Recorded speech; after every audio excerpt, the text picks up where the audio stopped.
Ladies and gentlemen, welcome to the Conspiracy Farm, where we don't start the conspiracies, we just add the water.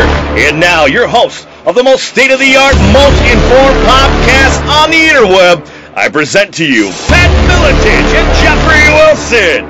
Ladies and gentlemen, are you ready for...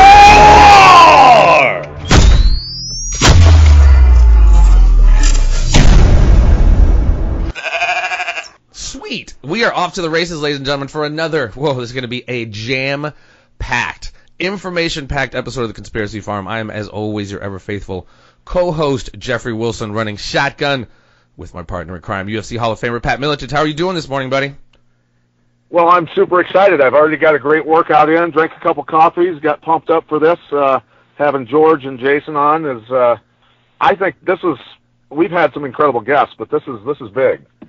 This is big, ladies and gentlemen. As he mentioned, we do have on, a couple people who have just been tearing it up, man. I don't know when they sleep or how they fit it in. Jason Goodman and George Webb, investigators who have been covering a great many of things that we're going to get into. How are you gentlemen doing this morning? Great. We're honored to be on the show. Yeah, doing good. Well, thank you for taking the time. You guys have been busy, been keeping me up quite late nights, watching your videos and just trying to comprehend all of this information. But I can't thank you guys enough for the work you are doing, quite frankly. Let me just start with that. And you're turning a narrative right on its head, and we've heard it over and over the last several months. And like I said before we went on, I'm going to try to streamline some of this information because there's a lot here, ladies and gentlemen. The Russian hacking, the leaks, the hacking, the collusion of delusion. I don't even know. It's been the theme, it's been the narrative that the mainstream media and everybody's been thumping for quite a while. I'm going to try to do a little summary on the background on the real story on this, as according to these guys' research, and then I'm going to turn it over to them to expound further. If I'm correct, the Democratic Party for several decades has used a particular type of software. This software was created by a gentleman by the name of Nathan Perlman. Now, this kind of software holds it's a database for donors, and then you have another one that's a database for voters. Am I correct, gentlemen? Yes. Okay, so what started the first original hack, if you will, was a gentleman by the name of, he's been known as Guccifer 1, Marcel Lazar out of Romania, a gardener out of Romania. Yeah, he hacked the Bushes, he hacked some celebrities, he had also hacked Hillary Clinton's emails, if I remember correctly. He would garden, go read some emails, and go garden some more. But he didn't publish these emails, am I correct? Yeah, as a matter of fact, you're talking to one of the victims of that hack, Jason Goodman, when he was at Sony Yes. making Spider-Man 3D. Yeah.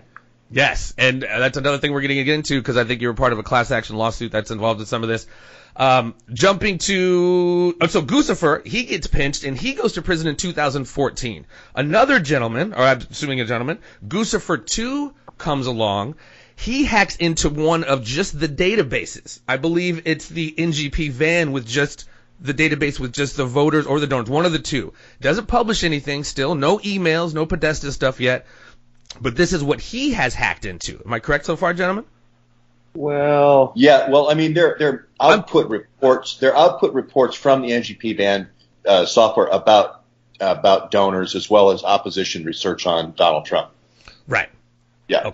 Okay. And then, so within, those are what they call the hacks. Because as we're going to get to them, as we're talking about, there's just a difference, ladies and gentlemen, what we're hearing about hacks and leaks. So you got Guccifer 1 and then Guccifer 2. And then you do have, I didn't really quite get this role, but the Fancy Bear and the Cozy Bear and the CrowdStrike. Explain that part for me and for us. Well, Cozy Bear, I believe to be this group called the Awan brothers. Now, if I told you there was 4 Russian brothers, which we will talk about soon. Yeah, 4 Russian brothers on Capitol Hill and 2 Russian wives, and they were all making $160,000 a year, and they had burglarized 20 congressional offices, the Democrats probably would have picked that story up. But because they're Pakistani, everyone is looking the other way and acting like it didn't happen. Whew. The Awan brothers. Those are the Cozy Bears, by the way. Those are the Cozy Bears. Okay. And then Fancy Bear, in my estimation. yeah, Right. it's important that we predicate that by saying that this is working theory. The way it's been really presented is that Cozy Bear and Fancy Bear are techniques or software tools or something. I mean, that's a big part of it, is that there's this obfuscation in language, and it's sort of presented to everyone as, hey, this is complicated technology that you don't understand, so here's a bunch of nonsense, go be confused and think about hotel beds being urinated on or something distracting like that. Well, and a part of this analysis, and yourself and Jerome Corsi, through the digital, essentially like the IT forensics of it, you guys have been able to kind of discern that different systems were used, different techniques, and this is very key as to who did what and when and who had access. And that who we're jumping to, enter an individual by the name of Seth Rich, who begins in, I think, 2012 working for this political firm. He's basically a political operative. Start with Seth Rich, gentlemen. What's his role in this and his role in the leaks, etc.? What happened to Mr. Seth Rich? Well, that's been a very open-ended question, because there's sort of the conventional thinking about what's going on with Seth Rich and some of the ideas that we've been developing and discussing lately, which are fairly controversial. I'm glad that you brought up that he was working for Greenberg, Quinlan, Rosner. Yes. And that is a political operative firm, which, you might hear, oh, my friend, he's an accountant, he's a lawyer, he's a plumber. You don't really necessarily know too many people who are political operatives. It's a very specific type of firm. And, you hear about opposition research and, who's putting together these reports of the, the Russian dossier that John McCain has been linked to and is, being used to generate this whole impeachment of Donald Trump. What type of firm is creating that? Well, although Greenberg, Quinlan, Rosner wasn't directly related to that, it is that type of firm. They're going out and they're doing things that a normal person not in that field might consider political dirty tricks. So I'm glad that you guys watched that intelligence assessment we did with Dr. Jerome Corsi, because, in Dr. Corsi's own words, he says, Seth Rich is not some innocent baby in this. Right. And his role is not necessarily exactly understood at this point. We're trying to figure that out. Most people feel like, he was a Bernie supporter who was indignant that Bernie was cheated and tried to do the right thing by leaking information. Well, George and I are feeling a little bit more like it's possible that Seth Rich may be someone who was trying to divert people's attention away from the real leaker, which was Eric Braverman, who was the former CEO of the Clinton Foundation and was involved in a lot of pay-to-play deals, arms and weapons deals, all over the world. So this gets tangled really quick.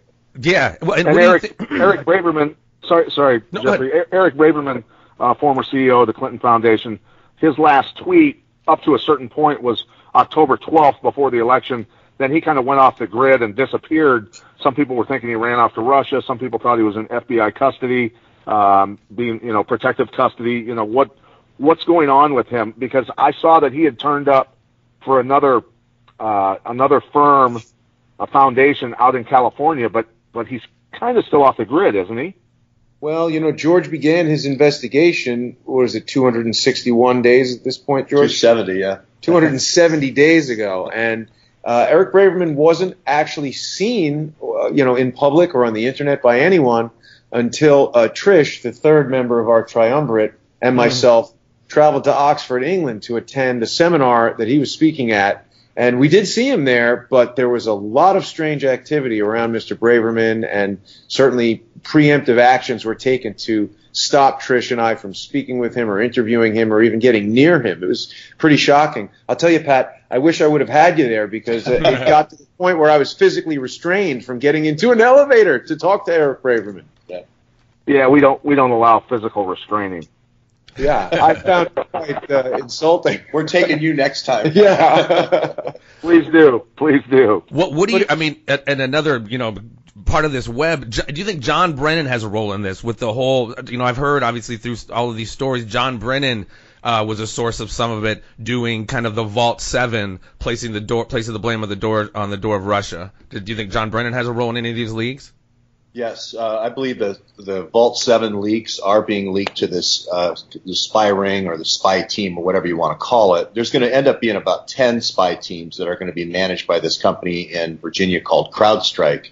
So the Awan brothers, the Pakistani team, is just going to be one of the teams, and they're going to have one of the sets of the Vault 7 tools. And the way they kind of worked it was every group, every team that got released got a few more tools, so they can kind of keep them straight, as far as who does what hacks.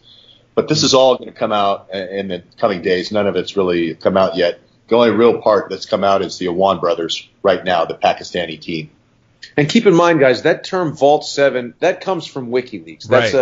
That's essentially, for lack of a better term, that's like a brand name that Julian Assange has given to a suite of software tools that were utilized by the CIA and various contractors of the CIA. And, something that I've learned, of course, my background is as a filmmaker, and I contacted George after watching his channel and just becoming so intrigued with the investigation and wanting to get involved myself. I was transitioning my career from filmmaking to journalism, and I've just learned that, these guys like George and Julian Assange, they don't just come out and say things, and it's not necessarily to be confusing or mysterious. Same thing with Eric Braverman. When we were there in Oxford, a lot of times, individuals like this aren't in the position where they can just be so on the nose and come out and tell you directly exactly what it is that they're saying, what they're trying to imply. So when Julian Assange does a release on WikiLeaks of certain tools, sometimes it's a real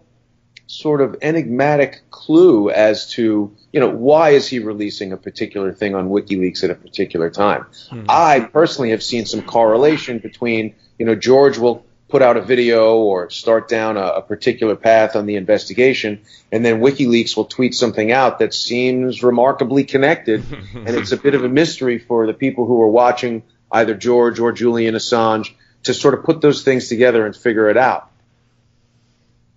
Yeah, and thank God everybody has, or at least trying to. So, and it sounds like Seth Rich was also doing the same thing. July 10th, 2016, Seth Rich is killed. Well, allegedly.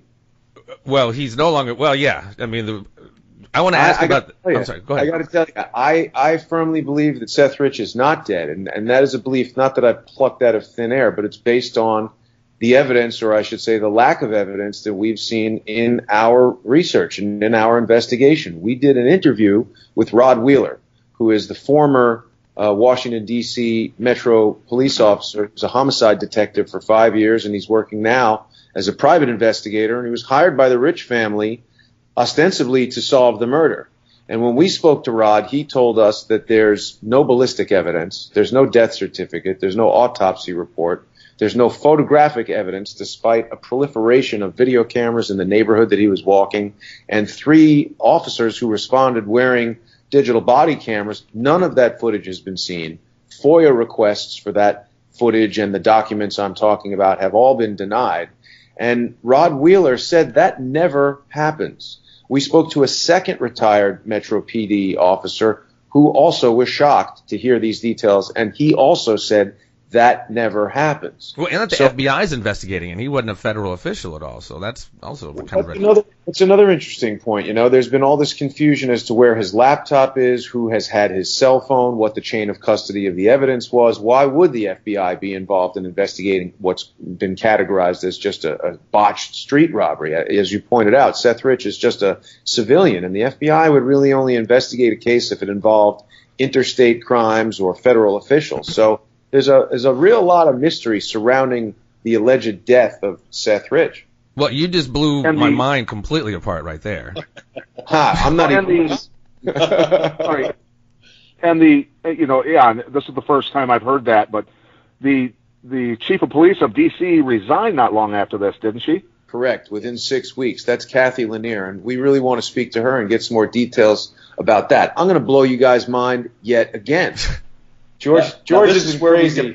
George isn't crazy about this idea, but since we've really become active on YouTube, and I'm sure you guys have heard about these AI chat bots. They're written up in Business Week and Fortune and all kinds of magazines, how various companies are using artificial intelligence to create these bots, which are essentially computer, robotic, for lack of a better term, entities that can converse with humans. And maybe you guys have heard of the Turing test, which is a test where it's a test of an artificial intelligence where it's trying to determine if a human can differentiate between a conversation with another human or a conversation with a computer.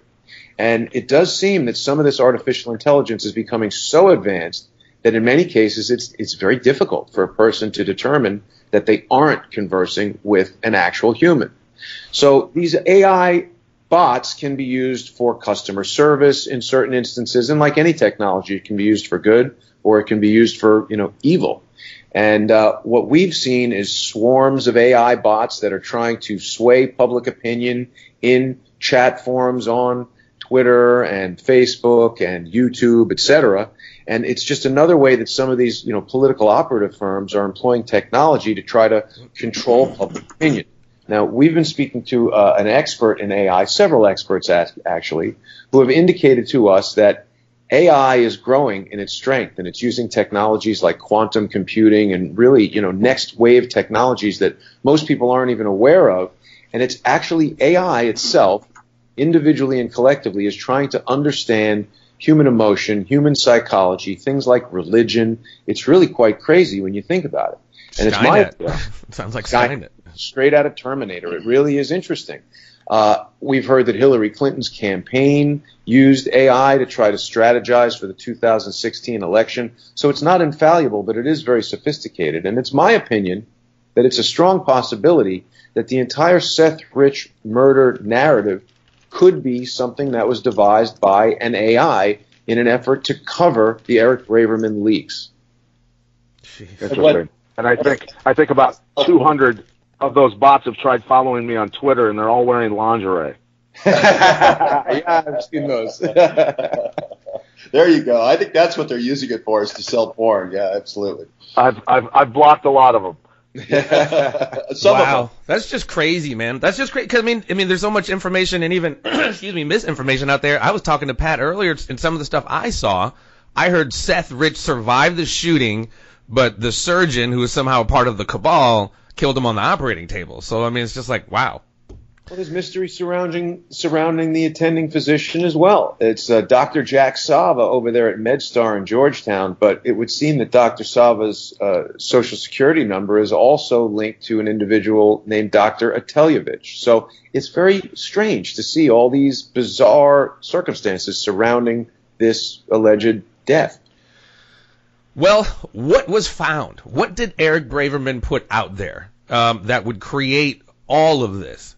It sounds like it's pretty nuts. From Ratlines, trading in people and drugs and guns and money. It sounds pretty crazy. What did he find in those emails?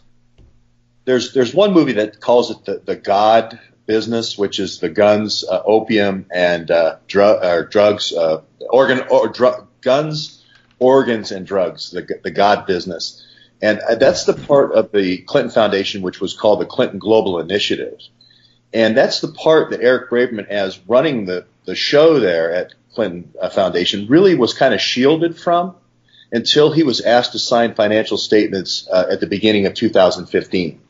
And as you know, when you're the CEO and you sign off, you're on the hook for the representation. And that's when he bailed out, even though he was promoted and got a big raise.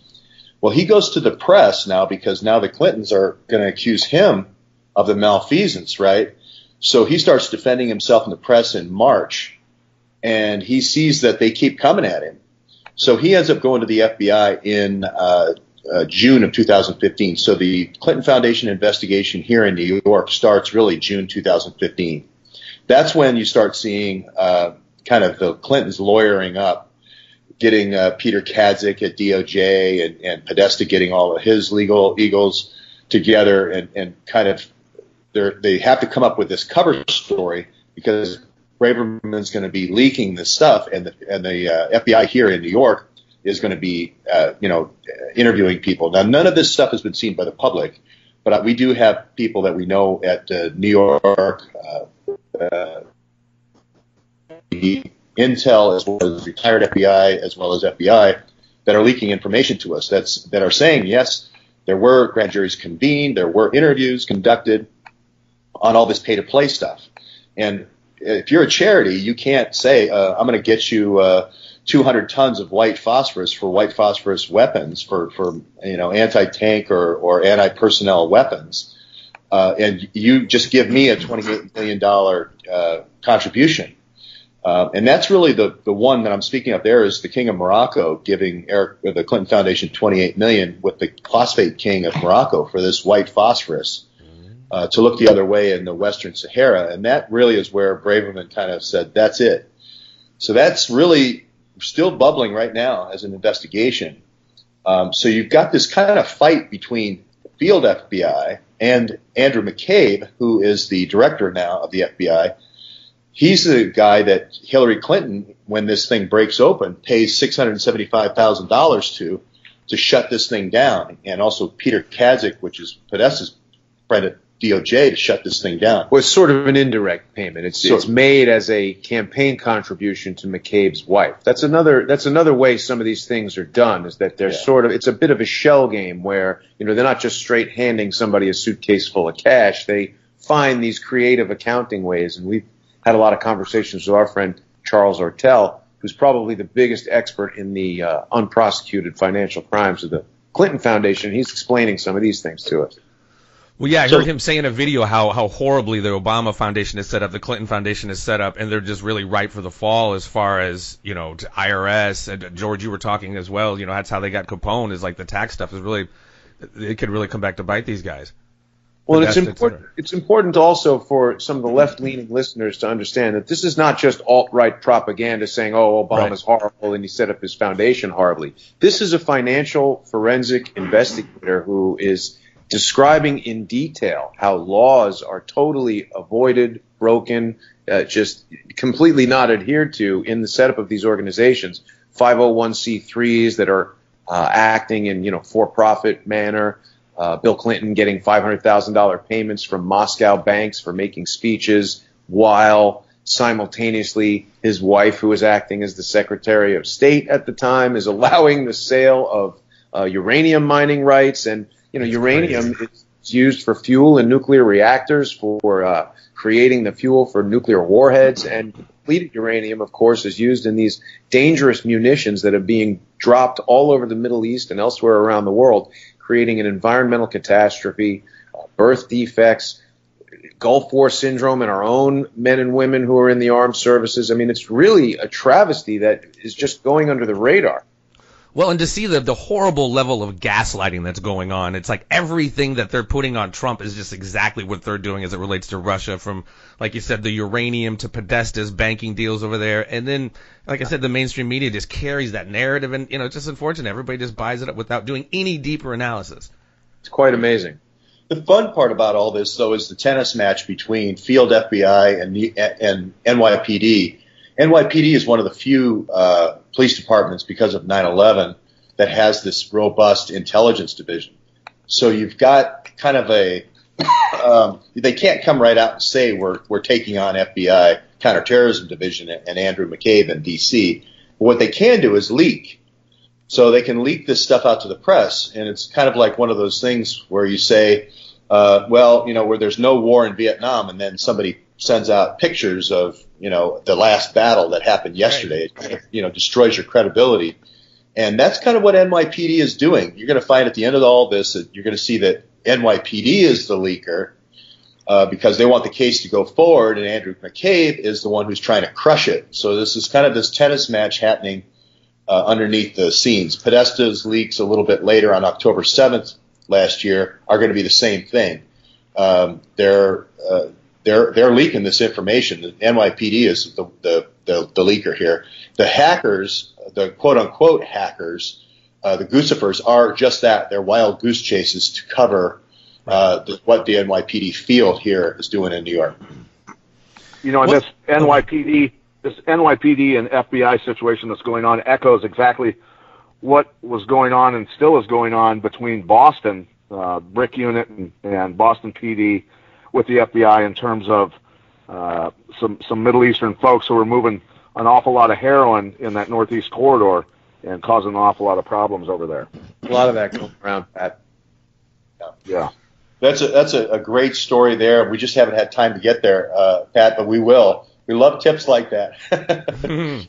Well, I've got the guy for you to talk to, because there is some serious stuff going on up there in terms of, the Tsarnaevs being the FBI informants, which kind of went in passing with the media, but it goes so much deeper than that. It's very, very scary, very alarming stuff.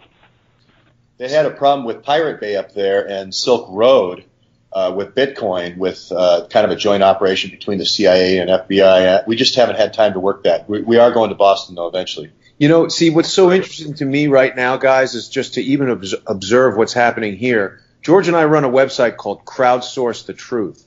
And that's how we met you guys, one of the members of our crowdsource community. We don't ever refer to them as our audience, our viewers, our followers. It's the crowdsource community.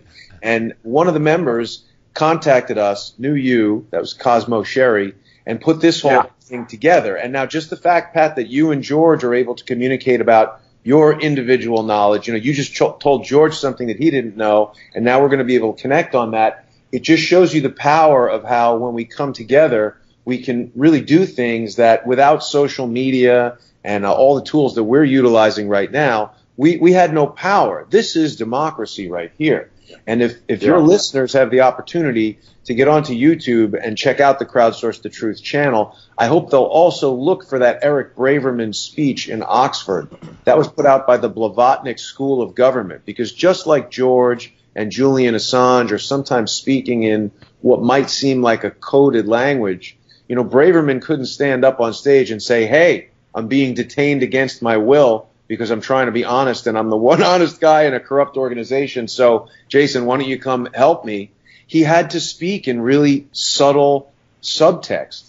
And, you know, one of the things that he said was that as individuals, we can come together with technology and platforms like social media to try to overcome some of this corruption. And I have to tell you guys, I felt like he was speaking to me. And at one point, he looked right at me. So it was very powerful. It is. It's very powerful. And, you know, in terms of Julian Assange and George and everybody, you know, what I try and do, look, guys, I owned my own businesses and have done a lot of things, but ultimately I fought for a living. I'm not a rocket scientist, so I have to take the side of the individual in society who doesn't understand, you know, the lingo. I mean, there's people out there that don't understand just the word Ratline, what that is. What the hell are they talking about? Is that the old flip phones that you go and buy with cash and get a card, register it online under a false name, and use that phone as a rat phone? You know, some people think it's that. They don't understand. You know, it's a means of transporting drugs, weapons to you know, very bad people around the world right now, and that's going on. And the people that are tied to that is something that's very important to get to, I think. Yeah, that's what we use Ratlines. That's any illicit trade organization. And what's interesting is Ratlines leave metadata, which means footprints, basically. So I'm sure you've investigated a lot of illegal arms trafficking deals, Pat. You know, you have to have a ship, you have to have a helicopter, you have to have troops to move the stuff, or people shuttling the stuff around. And it's just a matter of going to these places and looking around and looking for footprints and interviewing people. And it's a lot of grunt work, really. And we try to spare our audience the grunt work, but we get leads from everywhere, literally everywhere. And just so you know, we've talked about this on our podcast before. A good friend of mine who's out west right now, he lives out west, back in the day in the 80s was running guerrilla teams against his buddies down in South America, destabilizing some regions down there, and has since owns a technology company that basically does spying and some other stuff, picks up phones and computer stuff. He told me about this 10 years ago, but it was probably about 3.5 to 4 years ago that I asked him point blank, I said, we're funding ISIS, aren't we? And he said, yeah. He said it's money being funneled, arms being funneled through NATO, and you know, it was all. He didn't ever get specific with me, but he confirmed what my beliefs were with different terrorist organizations and how we were assisting those organizations. And with the work that you guys have done and the people that are tied to it, makes it all come together. Yeah. Well, one of the good examples of that, Pat, is that we uncovered what's called a diplomatic loophole, meaning if you're a diplomat to the United States, like these Awan brothers have diplomatic passports, I can ship a whole container on a container ship or airplane. or airplane coming into Charleston, South Carolina, and it doesn't need to get checked. Now, if somebody calls the port, like one of our listeners did, they can say, okay, Mr. Diplomatic Courier, do you want it checked or don't you? And then the courier can just say no. And then let's go to a different port, like the port of Savannah, 30 or 40 miles away, where they're not under warning. But this is the way, this diplomatic loophole that we identified is the way these depleted uranium weapons and white phosphorus weapons, both illegal by the UN, are being shipped. Well, a reporter in Bulgaria looked at the story, and the people at the embassy in Bulgaria released this information of this Silkway Airlines, Right. diplomatic only. And we have now, let's see, I think it's around 17,000 PDFs of documents where these weapons are being shipped. Bills of lading. To ISIS, to Aleppo. This is Saudi-owned airline, Silkway? Yes, Silkway is registered in Azerbaijan, but it's really Saudi-owned airline. And they're flying Well, these they're basically, for the layman terms, flight manifestos almost. Yes. Yeah, that's right. Okay. And we're talking about the whole bill of lading, as far as exactly what weapons are being shipped. We just posted them on our site, these PDFs, literally thousands of them. And we're asking the crowd to mark up to find the worst cases. But it's just one of these things where one person says, hey, diplomatic loophole is the way they're doing it, and then somebody on the other side of the world, it breaks a story. Well, part of that Bulgaria story, and you blew my mind with this, there's an arm factory owned by John McCain and Lindsey Graham called Arsenal in Bulgaria, where they ship these arms through an Air Force base in Turkey, into other places, Azerbaijan, etc. That just blew my mind. And also your analysis on that, you were, I think it was you that said, George, look for John McCain to take a leave of absence here. And sure enough, this surgery was more serious and going to take longer to recoup than anticipated. What are your thoughts on that? Isn't it, Jeff? It's just suddenly he's having brain surgery. We didn't hear anything about that. Yeah. The And timing is quite suspicious. They like to do graduals, because gradual press releases, because they want to kind of it's kind of listening. It's kind of like that OODA loop when you're in the military. You orient yourself and then you make a decision, right? You don't just decide without orienting. And they first said, well, it's a little thing behind his eye, and then it's worse than thought. Now he's going to be out, and I expect Lindsey Graham also to have health problems, or a family member to have health problems here pretty quick before the August recess. What about Debbie Wasserman Schultz in all of this, with bringing in the Awan brothers and being a... Well, hold on. Another part of this Ratline, I guess it's all a part of it, but the KK&R, ran by Kissinger and Petraeus, what's their role in the Ratline of the weapons? Funny you should mention that, because just yesterday we were talking about going up, maybe it was Saturday, going up to KK&R and just talking about the Ratline. Just say hello, And Henry, Just say hi. Henry Kravitz retired. That day, Henry Kravitz retired. And that's not done in the private equity business. You just don't do that. It's also worth mentioning that Eric Braverman's husband, Neil Brown, is employed at KK&R. Doing all the Ratlines, doing all the oil and gas work for KK&R. And as soon as you say oil and gas and pipelines, the next thing you say is arms, and then bringing in DynCorp which is a private contractor firm, to guard the pipeline.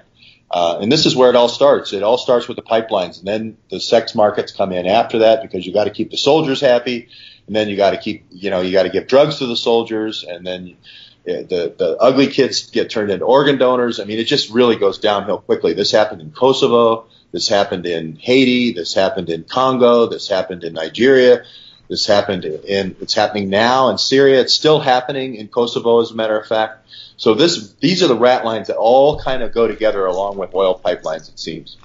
Well, and it's crazy what's all confirmed. Yeah. What's all confirmed was Sonny Puzikas, who's former Spetsnaz, Special Forces Russian gentleman who lives here in the United States, a U.S. citizen, said the same thing. He saw it all when he was part of Spetsnaz, in the stands in Kosovo, other places. That's eyewitness account of all this stuff. Yeah, the UN has reported on the organ harvesting in Kosovo, and what really is nasty about the organ harvesting is that it's so profitable. It's even more profitable than the child trafficking and more profitable than the drugs, because your bone marrow, believe it or not, in your body is worth so much, and you can harvest that up to 17 days after your death. Each one of your major organs is worth about 200 to 250. Pat's organs might be worth a little bit more. Yeah, I'm sure Pat's heart would be worth about $1 million. Well, Pat sent me a video that I couldn't even get through. I think it wasn't it ISIS, Pat? And it was basically a little girl on the operating table and another little girl sitting there terrified. She's up next looking. I mean, and it's crazy, George. I heard you last night. I used to teach about 10 years ago in Chicago in Cabrini Green at this after-school center, essentially. And I heard rumors then about organ harvesting. That's the first time I heard it. I thought it was kind of an urban legend. But then I wound up hearing years later about Homan Square, which I lived by, which is basically a CIA black site that people would go in and never come out of. And I didn't know until you kind of said it, and I kind of put two and two together, the organ harvesting that was going down in Chicago. Those kids knew exactly what they were talking about. This stuff is absolutely real.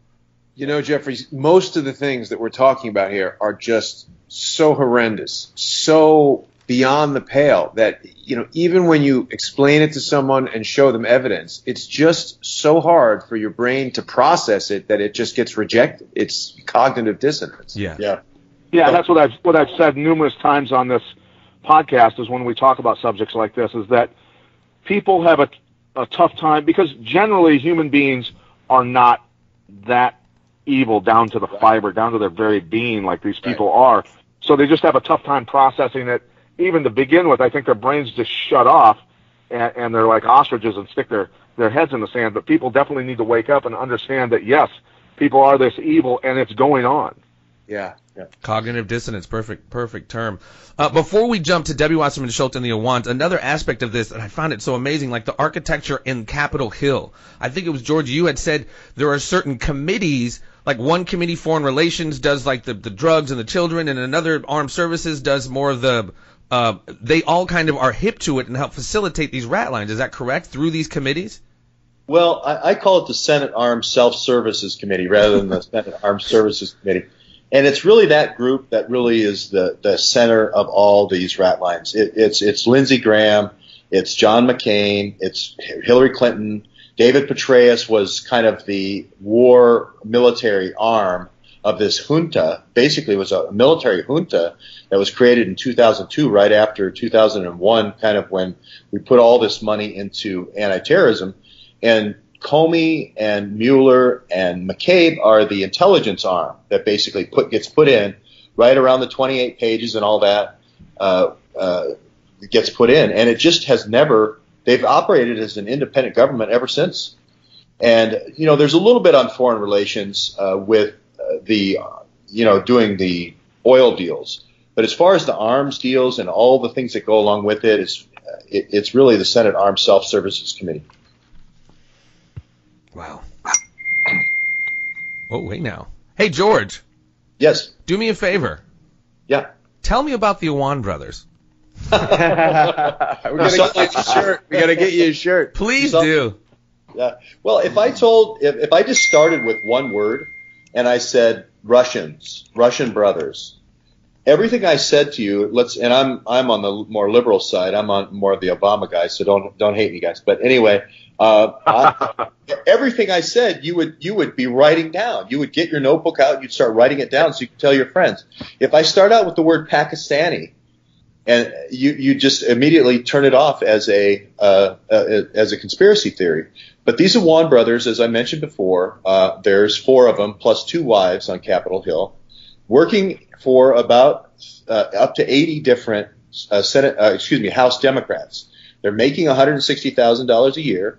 They're never showing up for work. They're having their high school buddies go in, supposedly, and work their jobs for them. And meanwhile, they own 12 different homes, some up into the $1.5 million range. They're running a car dealership that's $1.5 million in the red. They're working with known criminals that are involved in car theft. They own 22 different businesses, including businesses which seem to be selling satellite technology to Pakistan, as well as shipping luxury cars to Pakistan, as well as the drug business. So you've got really all kinds of businesses all over the place that these guys are running, and everyone in Congress is looking the other way. Well, who brought them in? Didn't Debbie Wasserman Schultz facilitate that whole thing? Yeah, you're going to look back and find out it's actually going to be Terry McAuliffe and Andrew Former head of Weiner. the DNC? Former head of the DNC. Anthony Weiner. Anthony Weiner was the guy in Congress that basically sets up this spy ring. Now, none of this has come to light yet, but it's Debbie Wasserman Schultz just gets to be the unfortunate person at the end holding the bag. And then there's a guy named Mike Kempner, who's the deputy director of the DNC, that he's kind of the Wizard of Oz in all this. He's kind of the, kind of the master, puppet master in all this. So a lot of this hasn't come forward yet, but it will. It's going to break like Watergate broke pretty quick. Wow. Well, and they were the thing that blew my mind. She was obviously facilitating this whole undermining of our country, essentially bringing these guys in, setting them up as IT specialists. Tell me about the BlackBerries. How when the Congress people would walk into Capitol Hill or whatever, all their information just gets sucked into this server that these guys set up. Yeah, well, Hillary refused to use the NSA, what they called the bulletproof BlackBerry. The NSA had this thing. It cost, I can't remember how much money, like $5,000, but it had secure ports and it totally locked down. She said, no, I don't want that. I want my own, and I have my own team. In her own email, she refers to Anthony's trusted staff when talking to, and don't go too far with the imagery there, but Anthony's trusted staff as far as doing these secure phones. So we know it's Anthony Weiner. We know Huma's involved in distributing these BlackBerries, and the way it was set up was the same way Huma and Anthony's were set up. Huma's BlackBerry would automatically sync every time she sent an email to Anthony Weiner's laptop, and it's the same thing that when they gave a phone to somebody in Congress, it would automatically sync up to a laptop. We don't know if it was Anthony's laptop or somebody else's. I believe it was Anthony's laptop. But there's a way of distributing these laptops around. I think there's going to be 4 of them around Capitol Hill so that they were kind of like collection points, and then there's a master server, and this is all reported now by the Daily Caller and other outlets, that the Awan brothers had to collect all the information from Capitol Hill. There could be up to 150 people on Capitol Hill with their being hacked with this syncing method. So all these people have been compromised. So they're basically just looking the other way or part of it. Just looking the other way. Every day a story comes out in the Daily Caller, Luke Rosiak, about that. They are all afraid. They're all being blackmailed. Fortunately, we have some people in Congress that are tired of it and are smart enough to be leaking us information. I was given a couple of BlackBerries by people in Congress with the congressional markings. I went to the Awan brothers' houses. The last house I knocked at, the 12th house, was a Marine who told me that he had rented this house from one of the Awan brothers, the ringleader, which is Imran, and he said he left 12 BlackBerries here and 4 laptops. And I said, anything unusual? He goes, yeah, they're congressional markings. I said, what did you do? He said, I called the FBI. I said, what did they do? Well, they sent over Navy intelligence because my wife works for the Navy, and they cleared her. Then they sent over the Capitol Police to pick them up and put them in their evidence cage. Well, we know that's true because about a month later, Debbie Wasserman Schultz is threatening Verta Rosa, the chief of the Capitol Police, to get those laptops and BlackBerries back. So this thing will come apart in so many different ways, with the BlackBerries, with the Hillary's emails, with Huma's emails. Even if they unredact some of the emails that have already been pushed out, it'll blow the case over. And is this kind of what lends itself to a video I saw you had put out a couple of days ago, the second Project Paperclip? If you can kind of break that, I mean, I know that covers many decades, but if you can break down that video a little bit, the second Project Paperclip and what that means. Sure. The first paperclip was after a 3.5-year war with the Germans, right? We took these Nazi scientists who were involved in drug research and vaccine research and virus research, as well as the space program. And the part that got publicized was the space program. But we also hired a lot of intelligence officers. Well, it kind of makes sense after 45 years of Cold War with the Soviet Union, we would do the same thing.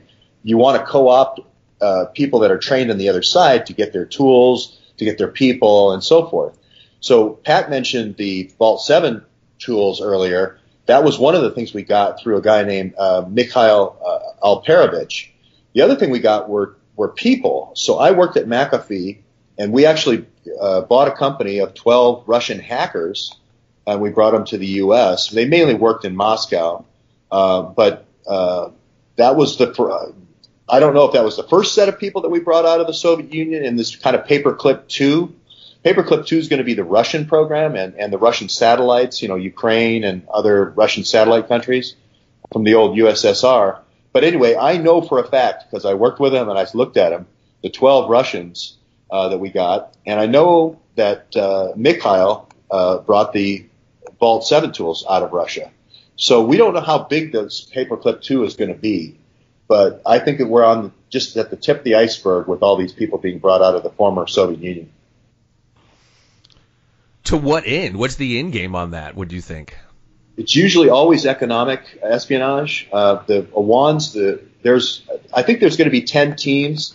What happened with McAfee is this group was called the McAfee Threat Group that his son, Mikhail Alperovich's son, ends up running. Dmitry ends up running this team at McAfee.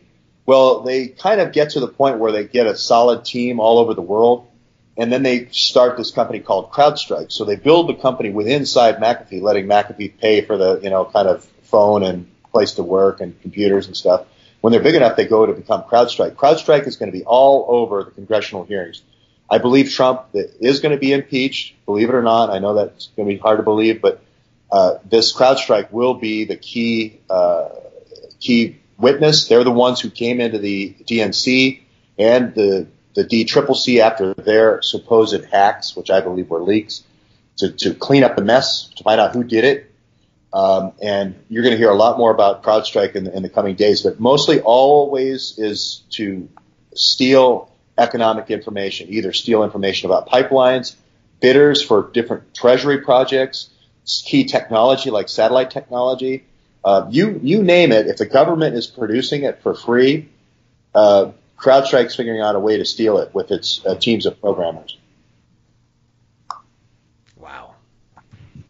Just my brain hurts. Guys, I think about this all day, but I hate to be the one to say this. We've got to go prepare for our stream over here. We'd love to come back, talk to you about more, and as the investigation proceeds and more information comes to light, maybe we could have a conversation down the road. Yeah, I definitely. Yeah, and I'm looking forward to. Go ahead, Pat. I'm looking forward to going deeper into the Boston area with you guys.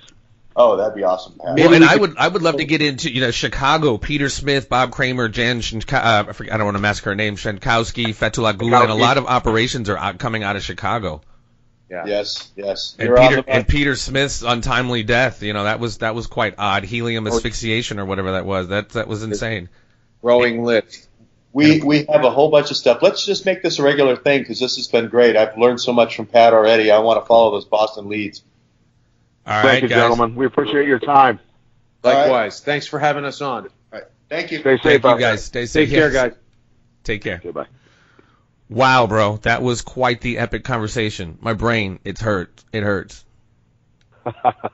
My brain doesn't necessarily hurt, Jeff, but I will tell you this: that it was nice that it was simplified. They kept it simple. They kept it very clear for our listeners, so that people can start to grasp this and the size of it, and the people that are implicated in this on both sides of the aisle, from politicians to NATO people to diplomats to even military personnel. This is, we're on the third rail with all of this stuff, and if this comes to fruition with prosecutions and things like that, this turns the whole political system in the United States upside down. They would much rather have a civil war or even a massive conflict than to go down the way that if this stuff is true, which I pretty much think it is, these people are in a lot of trouble. I mean, we're talking U.S. senators, State Department people. Petraeus, Kiss. I mean, it's like it's huge. It's vast, man. Braverman. I mean, it's quite astonishing how the size of this is just beyond me. It is. It's massive, and we're talking U.S. senators: John McCain, Lindsey Graham. You've got Wasserman Schultz, Hillary Clinton. Boy, this is big. Well, and the timing, like we said with George, he's like, yeah, be prepared to watch McCain take a leave of absence, and sure enough, it happens. And then the stuff with Pakistan, and then they shut down, 2/3 of YouTube across the world yesterday or whatever it was. It's like the timing of this stuff is just crazy. Yeah, and we wonder, as George said, about Lindsey Graham suddenly coming up ill for some reason, or a family member, he's got to take a leave of absence, whatever it is. We'll see. Definitely keep an eye on that here in the future. But this is the biggest. This is a civil war going on in the United States right now as we speak. This is legitimately a massive civil war, a battle for power. The globalists are desperate to take out Trump before he takes them out, and this stuff comes to light, and people start getting prosecuted and locked up for some very, very evil things. And this is it's terrifying, but at the same time, these are amazing times we live in. It is, and I even heard George say, we got to do something because all the representatives are compromised. But yeah, I mean, it's crazy. And the cool thing is, look, George even said it. He leans more to the left. This is not a political thing. This is a right and wrong thing. Right. Yeah. Exactly. This is right and wrong. So that's the beautiful thing about this is, you're to the center. George is to the left. I'm to the right. I'm not sure what Jason is. Coming out of Hollywood, chances he's middle to left. Right. This is Americans coming together to expose massive corruption and true evil. And as they said, doing it through social media, getting connected, building power, citizens gaining power, and fighting. But look, at some point, everybody's got to either decide: are you going to wear a black hat or a white hat? Right. So this has been an amazing episode, and I hope our listeners are going to enjoy it. I think they definitely have. Well, and I hope they follow up on a lot of the names and just the information we put out there, because it is vast. There is a lot to it, and I enjoy our role of kind of streamlining it for people, kind of giving the cliff notes, if you will, so they don't have to do the hours and hours and hours and hours and hours of research as I've done. So, yeah, it's cool, man. Like I said, times are definitely changing. The political system, the medium in which we're using to kind of change this landscape, it's pretty cool, man. You're right. It is very interesting times we're living in. Yep, and thank you to our sponsors. We've got Iowa Bison, Gentlemen's Cooperative in Chicago. Yes. Beautiful suits. Get yourself a nice suit. We got NH Firearms. Go check those guys out. You got my podcast. It's me speaking to you, where I chop it up very much more lighthearted conversations, not near as serious. What else we got on there? If you want to talk a little wrestling, I got my boys Joe and Renee with the Wrestle Talk podcast. And and Firehorse Combatives. Firehorse Combatives. We're trained to be a badass like Pat. Well, we'll take the young guys and make them a lot tougher than me. Right. We need security, I think, after this episode. All right, buddy. It's been a great one. All right, man. Thank you for staying in tuned and tuning in and all that good stuff. Stay tuned. There will be more, folks.